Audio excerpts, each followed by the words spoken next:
Thank you for joining us. You're from the Agence de l'eau and Mediterranean Corsica. And I'd really like to ask you about your experiences managing these river systems. But first, can you tell us something about the condition of the rivers that are in your remit? Yes, certainly.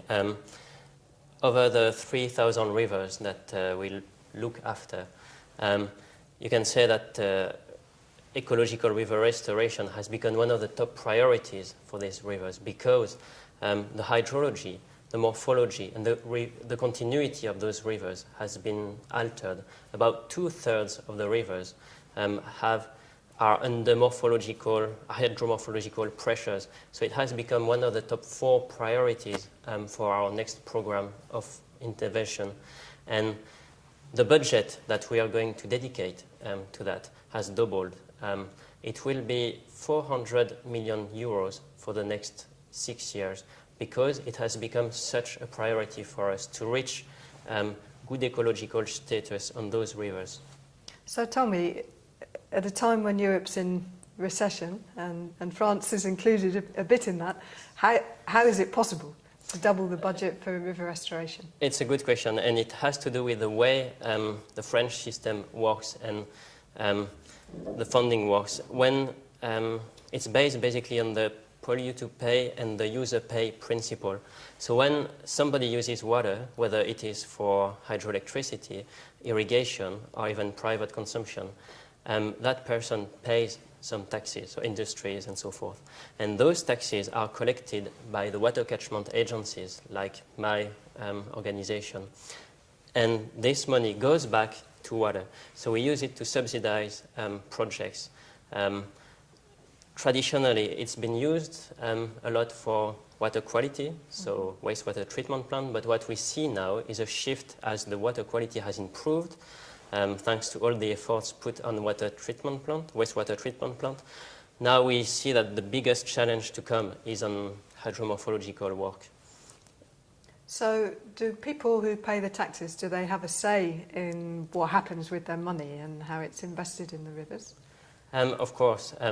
When we launch a project on river restoration, for example, stakeholder involvement is a key part. And at the beginning of the scheme, we basically study the territory on which we want to carry out a project. Who are the users on that territory? What is the story of the river on which we want to do something? And how what we want to do on the river is written within the history of that territory. That is very important. And once we have identified the history of the river, how it works, how it is inhabited, the uses, then we gather everybody around the table, and then we start talking about plans, about what we want to do, and we can think in a strategic way.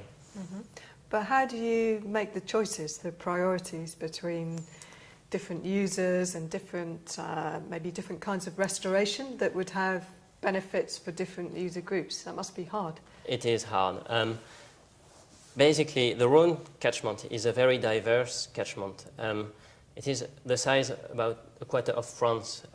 And if you look at the northern part of the catchment, where the problems are more related to agriculture, if you move to the northern part of the Alps, where you have to deal with maybe hydroelectricity a lot more, the problems are not always the same. So we try to prioritize on where to go, because we have realized that actually there are so many things that would need it to be done that it won't be possible to do them just within one program of measure. It will take several to actually be able to do all the work that needs to be done. But to prioritize, well, we start looking at what are the most critical problems on the rivers that we have identified as at risk and under pressure. Mm-hmm. So maybe you can give us some examples of, with this nice big budget you have, what kinds of changes can we expect to see in the Rhône?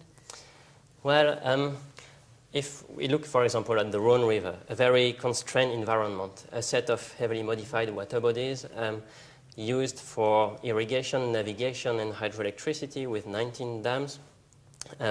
on that, we started at the end of the 90s to work on oxbows, restoring oxbows, and we have restored over 26 oxbows over the past 10 years. 20 more are planned to be restored.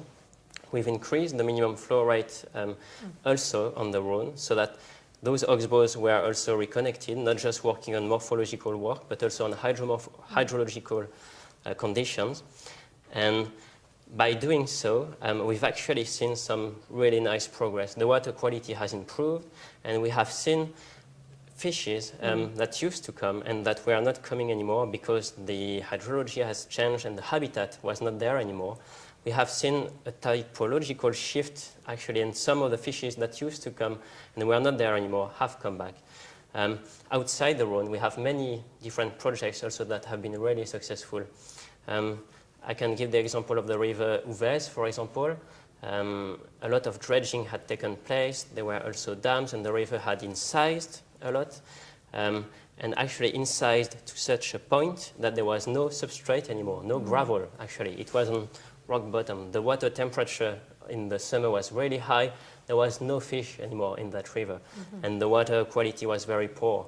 And we've been able to, by putting back some sediment into the river, setting up some bottom weirs and widening the river as it was before, a nice braided river, we've had really nice results and a very good biological response to what we've done on the river. So one of the things the Agence de l'eau will do tomorrow, I think, is to sign a commitment to work together with other basins, also with Wetlands International, to better share experiences. It seems to me that France, with its history of long history of river basin organisations and the way of handling rivers and water, has a lot to pass to some other countries. Do you have some ambitions in that regard? Yes, I think what Martin Guépro, my managing director, had in mind when he agreed on signing the MOU was that indeed we have a lot of experience in terms of techniques of river restoration. In terms of monitoring, we work closely with ONEMA, and we've set up a network of monitoring all the most interesting actions that we've done on the catchment. We have a good also experience in terms of involving stakeholders, including socio-economic studies in our projects. So those are things that we are happy to share. And also, in that community of practice, I mean, we started in the World Water Forum in Marseille, and then I co-organized an event earlier in Lyon, earlier in this year. And what I found really interesting is also from others, from the Irwell Basin, for example, from England, or the Obrego Basin from Spain, for example. They had ways to communicate that we don't use very much still, which for us are quite innovative. And so I think we can learn from each other on different aspects. One of the newer European countries, of course, is Poland, and I know there are historical, close cultural links between France and Poland. We heard this morning that many, if not all, of their rivers are actually starting to be degraded faster since they joined the European Union, which is quite disturbing, with dredging and straightening and so on. So maybe there is an opportunity there to have a dialogue with the water engineers in France and Poland. Definitely. I think we have made errors in the past, and we shouldn't necessarily condemn those errors now because our understanding of fluvial systems has changed tremendously over the past few decades. And now we understand things that were not understood in the past. So we realized that we made mistakes, for example, on the River Loire, where a lot of dredging was taken place. It took the collapse of a major bridge in Tours to realize that actually dredging a river had consequences if we were taking too much sediment from the river. And those consequences were not only for river habitats, of course it is for river habitats also, but also even for the main infrastructures. It costs money to actually protect bridges, dikes from incision. So we are very happy to share, and those mistakes also were made in the Alps, for example.